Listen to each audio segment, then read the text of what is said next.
ABVP દ્વારા faculty ડીનને આવેદનપત્ર પાઠવી તાત્કાલિક ધોરણે પ્રશ્નો ઉકેલવા ચીમકી આપવામાં આવી. એમએસ યુનિવર્સિટીની ટેકનોલોજી ફેકલ્ટીના BE2 D2Dના પરિણામોમાં SGPA CJPA પર્સન્ટાઇલ કે પાસ ફેલનો ઉલ્લેખ ન હોવાને કારણે યુનિવર્સિટી તંત્રની ગંભીર બેદરકારી સામે આવી છે.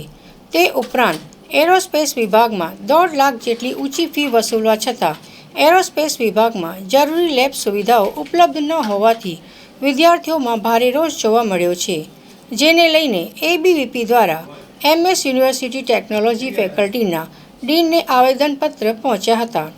આ ઉપરાંત કેટલાક મુદ્દાઓને લઈને એબીવીપી સંગઠનના વિદ્યાર્થીઓ ટેકનોલોજી ફેકલ્ટીના ડીન HM પટેલને રજૂઆત કરવા તેમની ઓફિસે પહોંચ્યા, પરંતુ ડીન ઓફિસમાં હાજર ન હોય વિદ્યાર્થીઓ ડીનની ઓફિસમાં જમીન પર બેસી સૂત્રોચ્ચાર કરી અને રામધૂન કરી રોષ વ્યક્ત કર્યો હતો.